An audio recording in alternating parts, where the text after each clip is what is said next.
Hello students, आप सभी जानते ही होंगे जुलाई महीने के मिड डे मील के साथ आप लोगों को जो पहले एक्टिविटी टास्क दिया गया था उसे स्कूल ने चेक करने के लिए दे लिया होगा।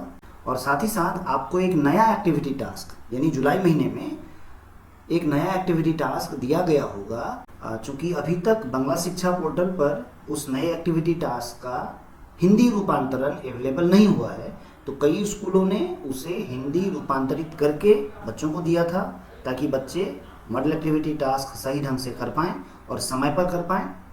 लेकिन कई स्कूलों ने इंतज़ार करना बेहतर समझा कि कहीं बांग्ला शिक्षा पोर्टल पर वह ट्रांसलेट होकर के उपलब्ध हो जाए, पर अभी तक वह उपलब्ध नहीं हो सका है।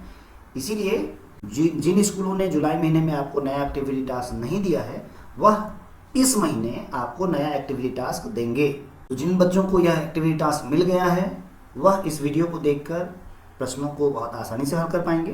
जिन्हें नहीं मिला है वो इस एक्टिविटी टास्क को अगर पहले देखते हैं तो उनके लिए बेहतर होगा कि वे जो नई मॉडल एक्टिविटी टास्क है उसके प्रश्न पत्र से स्कूल में मिलने से पहले वाकिफ हो जाएंगे और उसके हल को बहुत आसानी से देख पाएंगे। आप लोगों ने मॉडल एक्टिविटी टास्क के तहत क्लास 10 के गणित का जो 2 भाग में एक्टिविटी टास्क पहले बनाया गया था, मुझे आशा है आपने उसे जरूर देखा होगा, आपको वह अच्छा भी लगा होगा। यदि आपने उस समय चैनल को सब्सक्राइब नहीं किया था तो अभी फिर आपसे आग्रह कर रहा हूँ कि इस चैनल को सब्सक्राइब कर लें और नए मॉडल एक्टिविटी टास्क का सबसे सटीक और बेहतर क्वालिटी में आंसर तो इस चैनल पर उपलब्ध है। तो चलिए चलते हैं, प्रश्न को देख लेते हैं। जो मुख्य प्रश्न है वो आप देख रहे हैं, 4 प्रश्न यहाँ दिए गए हैं हमें, और ये प्रश्न बहुत ही सुंदर ढंग से बोर्ड के पैटर्न पर ही बनाया गया है।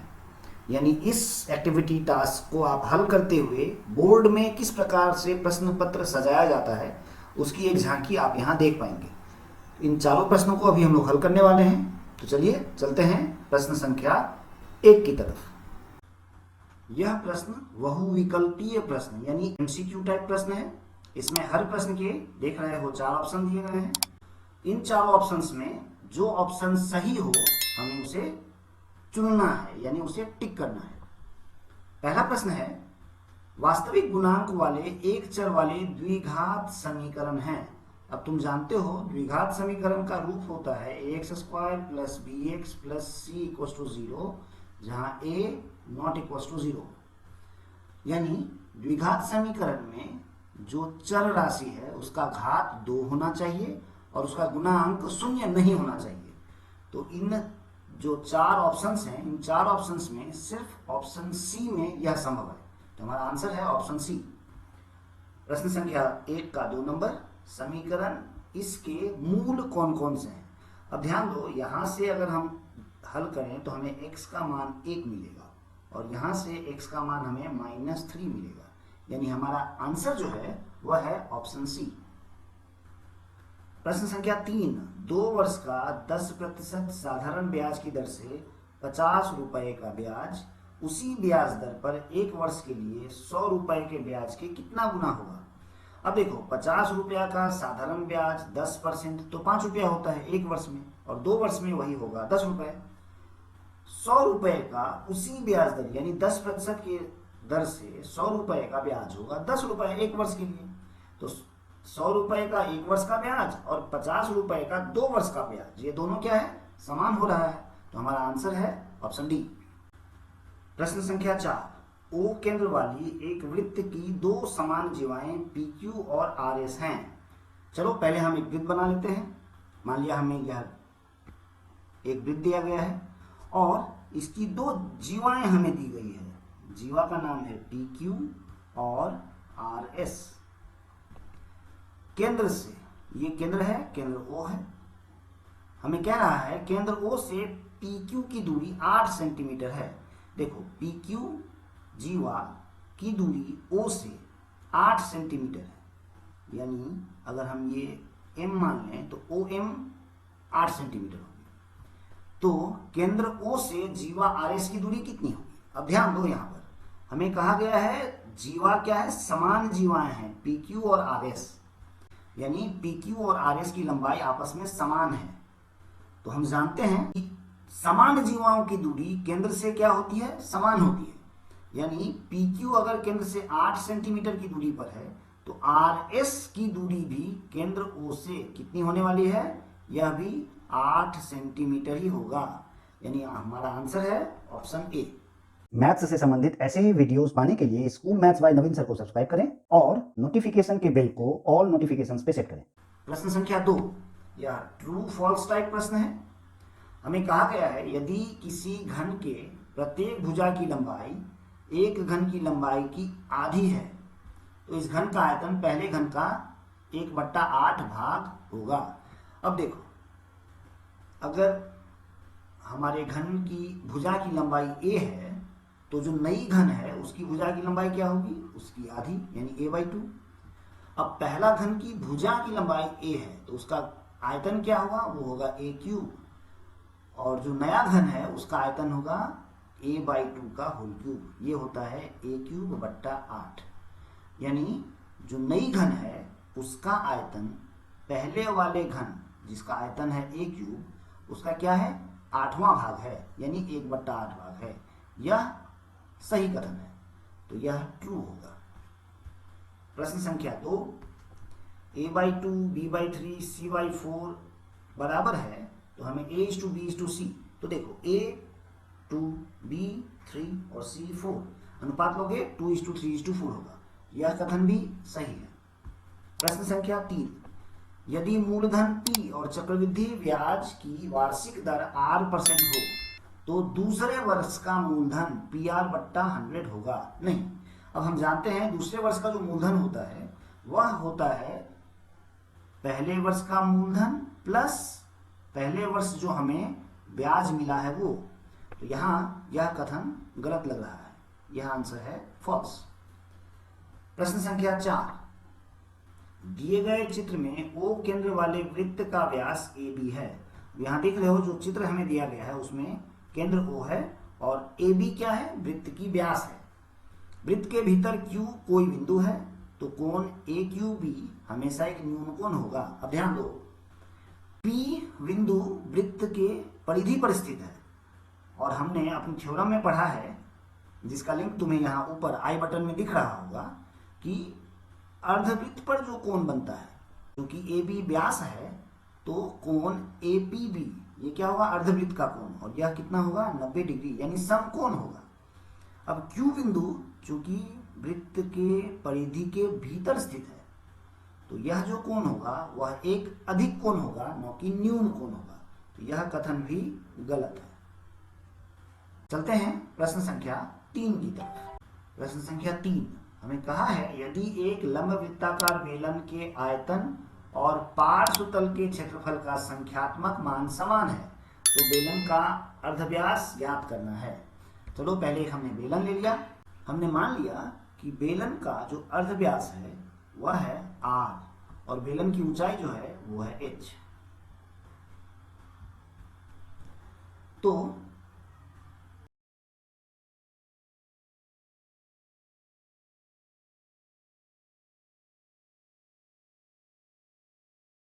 बेलन की आयतन होती है πr²h।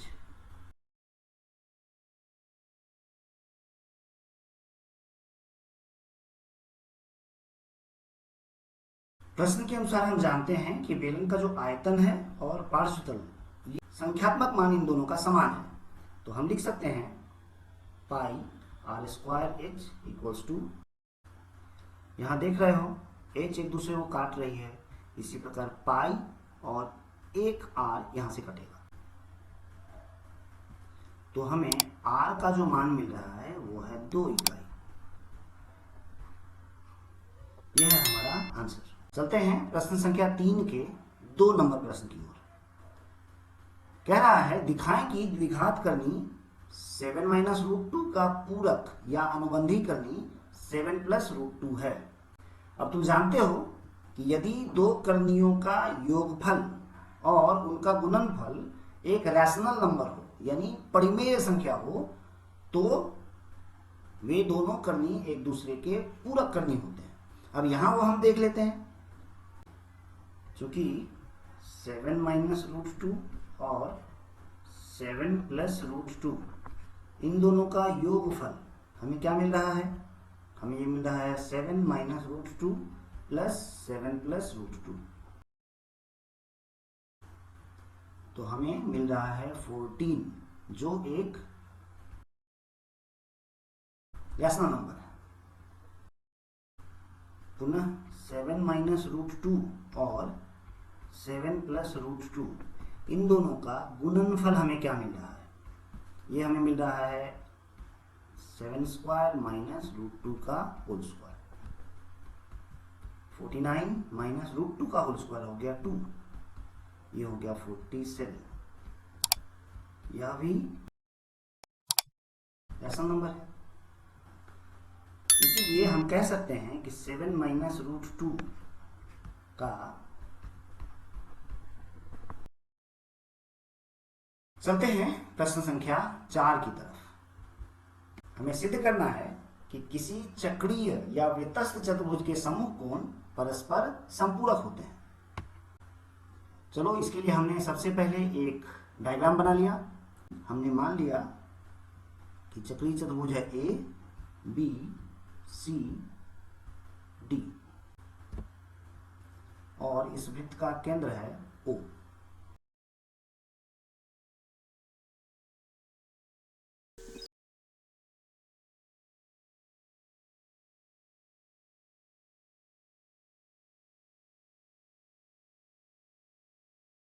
हमने मान लिया ABCD एक चक्रीय चतुर्भुज है। हमें सिद्ध करना है कोण ADC यानी यह कोण और कोण ABC यानी यह कोण, ये दोनों परस्पर विपरीत कोण है या सम्मुख कोण है, तो इन दोनों का योगफल 180 डिग्री होगा। इसी प्रकार कोण DAB और कोण DCB, इसका योगफल भी 180 डिग्री। इसके लिए हमने एक रचना की है। हमने OA और OC को मिलाया है। यहाँ चित्र में तुम देख पा रहे हो। प्रमाण: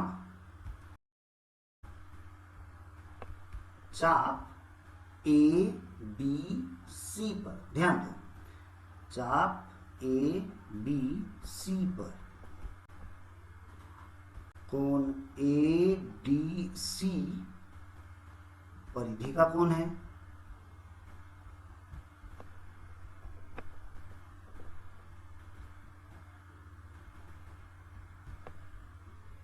तथा कोण AOC यानी यह कोण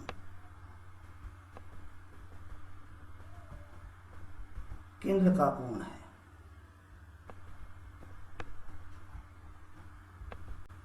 इसीलिए कोण ADC यह क्या होगी? तो कोण AOC यानी परिधि का कोण जो है वह केंद्र पर बने कोण का आधा होगा। यह पहला नंबर हमने इसे दे दिया। पुनः चाप ADC पर, ध्यान दो, ADC चाप पर यह परिधि का कोण है और बृहत कोण जो है यह क्या है? केंद्र का कोण है।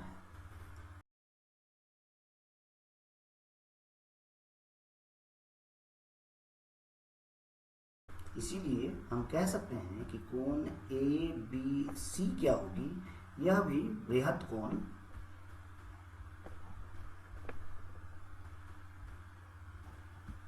कोण AOC की आधी होगी। यह हो गया समीकरण नंबर 2।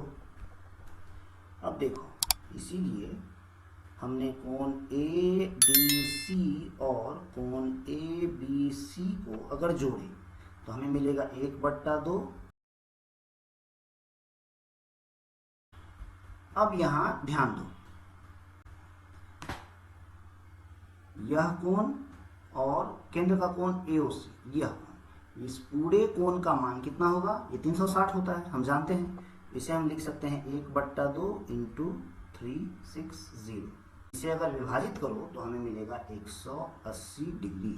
यानी हमें पहला जो प्रमाण था वो हमने प्रूफ कर दिया। इसी प्रकार यहां हमने OA और OC को मिलाया था। हम अगर OD और OB को मिलाएं तो हम जो दूसरा प्रमाण हमने लिखा है इसे भी हम लोग साबित कर सकते हैं।